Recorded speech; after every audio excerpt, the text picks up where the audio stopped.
Reciban un cordial saludo, estimados estudiantes. En esta unidad hemos venido hablando acerca de la escritura, de sus procesos, de sus fases, la escritura desde el punto de vista académico.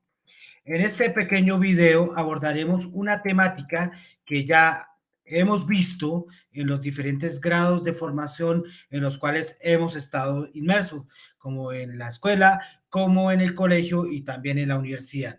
Y son los famosos signos de puntuación. Pero, ¿qué son los signos de puntuación? Los vamos a entender como señales o marcas gráficas que permiten al redactor, a la persona que está escribiendo, en un primer momento estructurar un discurso escrito. Y asimismo le va a permitir al lector identificar las inflexiones que se pueden encontrar dentro del texto. Es decir, aspectos como la entonación, las pausas, que son realmente necesarias para identificar la correcta comprensión del texto. De la misma forma, los signos de puntuación cumplen una importante función en la lengua escrita, pues su correcto uso permite comprender de forma coherente, sin ambigüedades, el contenido de un texto. Además, por medio de los signos de puntuación, nosotros podemos estructurar los textos, ordenarlos, jerarquizarlos, ¿sí? Presentar las ideas principales, presentar las ideas secundarias, ¿sí? Todo en aras de que los procesos de comprensión y de interpretación sean muchos más claros. El primer signo que queremos abordar es la coma. La coma la vamos a reconocer como, como una marca que generalmente indica dentro del texto una pausa, ¿sí? Una pausa al momento de escribir y una pausa al momento de leer. No siempre la presencia de la coma responde a la necesidad de realizar una pausa, ¿sí? Y es que ese es un falso concepto que se ha venido construyendo, ¿sí? Desde los primeros años de nuestra formación escritural, ¿cierto? Eh, Dentro del texto existen o se presentan una serie de pausas que generalmente no se marcan gráficamente a través de las comas, pero que se reconocen por el hilo conductor que se está llevando a lo largo de la lectura, ¿sí? Aunque en algunos casos el usar la coma en un determinado lugar del enunciado puede depender del gusto o la intención de quien la escribe, existen comas de presencia obligatoria en un escrito para que ésta pueda ser usado correctamente, leído e interpretado. Es importante reconocer que nosotros a lo largo de nuestro proceso de formación escritural iremos adquiriendo un estilo particular de escritura, ¿sí? Este estilo me va a indicar a mí cuándo usar la coma o cuándo no usarla, ¿cierto? Lo importante es reconocer que existen unas comas que son de carácter obligatorio, que siempre deben estar presentes dentro de los textos. Una de las principales funciones que tenemos al momento de usar las comas es que me permite presentar o delimitar los incisos. Un inciso lo vamos a entender como una expresión dotada de autonomía gramatical, ¿cierto? ¿Qué significa autonomía gramatical? Que si yo separo ese inciso que generalmente aparece en el texto entre las comas, ¿sí? Si lo elimino, el texto o el enunciado que estoy construyendo va a tener un sentido, ¿sí? Aunque el inciso generalmente trae o lleva consigo una información que es importante, al eliminarlo no va a afectar de forma totalitaria todo el mensaje que se busca transmitir. Ejemplo, tenemos la siguiente expresión que dice: el partido, coma, inicio el inciso, uno de los más esperados de la temporada, cierro el inciso, se jugará en la ciudad de Río de Janeiro. Si yo corto la parte que está en azul, que es lo que se denomina el inciso, quedará el partido se jugará en la ciudad de Río de Janeiro, teniendo un sentido correcto y una cohesión adecuada. ¿Qué consejos o qué debemos tener en cuenta al momento de elaborar incisos? Nosotros podemos construir los incisos primero en torno al sujeto, ¿cierto? Entonces tenemos el siguiente ejemplo. Robert Graves, que es el sujeto de esta oración, escritor británico nacido en Londres en 1985, coma, sí, ese es el inciso, puesto que me permite ampliar la información referida al sujeto, que será Robert Graves. Escribió la novela Yo Claudio. De la misma forma, podemos construir un inciso en torno al verbo.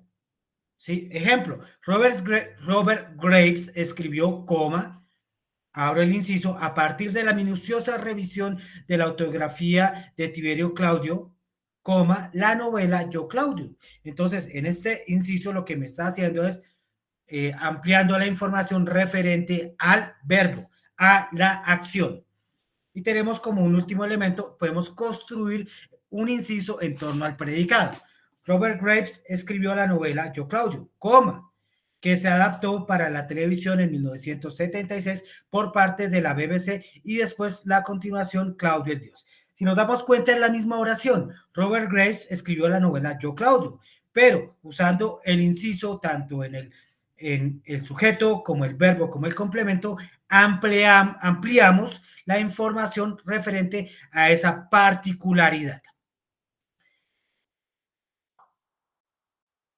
Bien, otro uso de las comas muy importante son los vocativos, ¿sí?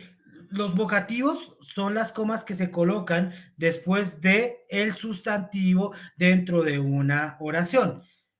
Básicamente lo que cumplen es la función de aislar el sustantivo, ¿sí? Del resto de la oración. Se usan generalmente para saludos o para llamar la atención de ese sustantivo. Ejemplo, cariño, coma, voy a comprar la casa que te gustó. O Fernanda del Carpio, coma, devuélveme el libro que te presté.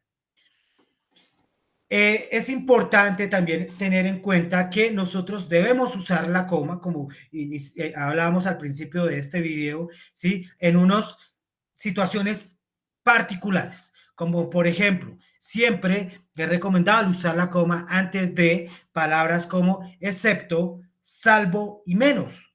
Por ejemplo, pocos conocen la obra tardía de Nietzsche, menos la voluntad de poder.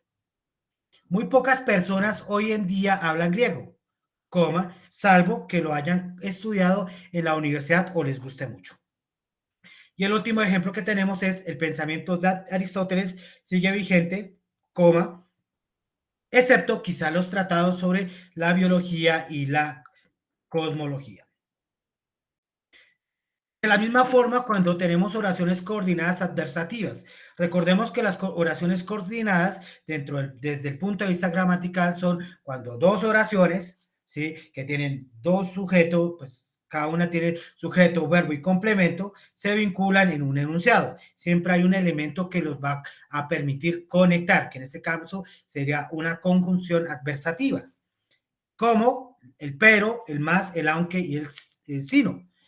Ejemplo, he estudiado los grabados de Gustave Doré, ¿sí? Nos damos cuenta. He estudiado los grabados de Gustave Doré, tiene un sujeto, tiene un verbo y un complemento, pero no puedo decir lo mismo lo mismo de sus esculturas. Es una oración que también tiene un sujeto, un verbo y un complemento, aunque no aparece el verbo de forma directa, aparece de forma tácita. Y así tenemos en el siguiente ejemplo, en la obra de Picasso hay una gran influencia de la pintura clásica, aunque es difícil apreciarlo desde el cubismo. Muy bien. De la misma forma, cuando vamos a construir oraciones coordinadas, ¿sí? Consecutivas, en los cuales tenemos expresiones o conectores como, con que, así que, de manera que. Siempre que aparezcan estos conectores, antes de los mismos debemos de colocar una coma. Esa parte es muy, muy importante, ¿sí? Y es el uso de la coma para evitar ambigüedades. Uno de los grandes errores que tenemos al momento de escribir es que la información que queremos comunicar no siempre es clara, ¿cierto? Entonces puede generar más de una interpretación. Eso es lo que significa las ambigüedades desde el punto de vista gramatical, ¿sí? El uso de la coma puede variar ostensiblemente el sentido de un enunciado. Ejemplo, Tenemos un enunciado que dice, si el hombre supiera realmente el valor que tiene la mujer, andaría en cuatro patas en su búsqueda. Si la persona que está leyendo esto es una mujer, ¿sí? Probablemente colocaría la coma después de la palabra mujer. Quedaría así. Si el hombre supiera realmente el valor que tiene la mujer, coma, andaría en cuatro patas en su búsqueda, tratando de decir que el hombre debe ser sumiso o andar en cuatro patas para buscar una mujer que lo quiera, ¿cierto? Pero si quien lee el enunciado es un hombre, pues probablemente colocará la coma después de la palabra tiene. ¿Cómo quedaría? Si el hombre supiera realmente el valor que tiene, coma, la mujer andaría en cuatro patas en su búsqueda. Entonces hace un énfasis en el amor propio de los hombres y cómo las mujeres muchas veces no lo valoran. Este es un muy buen ejemplo de cómo una coma puede cambiar o puede afectar directamente el significado de una oración y por ende el significado comunicativo. Dice el siguiente ejemplo sería no te amo y nunca lo dudes, ¿sí?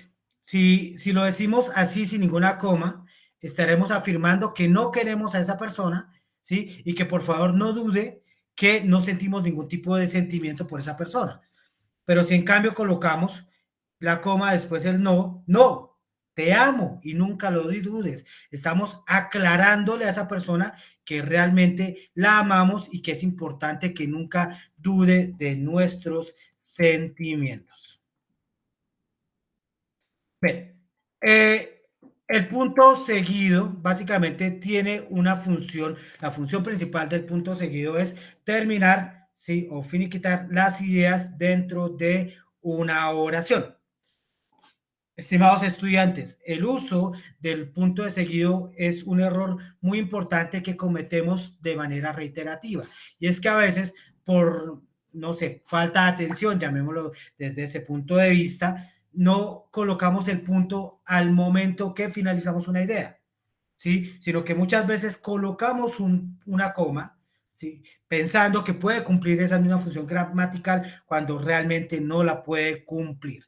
Importante tener en cuenta desde el punto de vista académico, siempre se recomienda que escribamos a través de enunciados cortos y concisos, separado por puntos seguidos y después una serie de conectores lógicos que le permitan dar el correcto orden o cohesión textual dentro del verbo, dentro de la oración, perdón. Muy importante, después de un punto siempre va la palabra que sigue, tiene que ir en mayúscula.